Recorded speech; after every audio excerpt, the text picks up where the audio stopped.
കർത്താവ് യേശുക്രിസ്തുവിൻ്റെ അതിപരിശുദ്ധമായ നാമം വാഴ്ത്തപ്പെടുമാറാകട്ടെ. അസ്ഥി താഴ്വരയുടെ നടുവിൽ പ്രവാചകനെ കൊണ്ട് നിർത്തിയിട്ട് ദൈവത്തിൻ്റെ ചോദ്യം ഇതാണ്: ഈ അസ്ഥികൾ ജീവിക്കുമോ? ദൈവത്തിൻ്റെ പ്രവൃത്തി പലപ്പോഴും ഇങ്ങനെയാണ്. മാനുഷിക ചിന്തകൾക്കും മാനുഷിക നിരൂപണങ്ങൾക്കുമെല്ലാം അപ്പുറമാണ് ദൈവത്തിൻ്റെ പ്രവൃത്തി.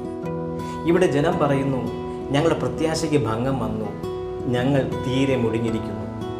ആ ജനത്തോട് ദൈവത്തിന് പറയാനുള്ളത്, ഞാൻ നിങ്ങളുടെ ശവക്കുഴി തുറന്ന് ശവക്കുഴിയിൽ നിന്ന് കയറ്റി ഇസ്രായേൽ ദേശത്തേക്ക് മടക്കി കൊണ്ടുപോകും.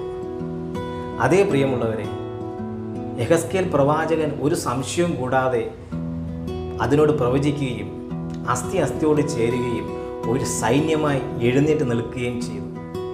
തീരെ ഉണങ്ങിയതും പ്രത്യാശയ്ക്ക് ഭംഗം വന്നതും, ഇനി എഴുന്നേൽക്കത്തില്ല, ഒരു മടങ്ങിവരവില്ല, ഞങ്ങൾ തീരെ തീർന്നു എന്ന് പറഞ്ഞ ജനത്തിനെ സ്വർഗത്തിലെ ദൈവം സൈന്യമായി എഴുന്നേൽപ്പിച്ച് നിർത്തുവാൻ ദൈവത്തിൻ്റെ വചനം കൊണ്ട് കഴിഞ്ഞെങ്കിൽ, അതേ പ്രിയരെ, ഈ കാലഘട്ടത്തിലും സ്വർഗത്തിലെ ദൈവത്തിന് നിങ്ങളുടെ ജീവിതത്തിൽ അത്ഭുതം ചെയ്യാൻ കഴിയും.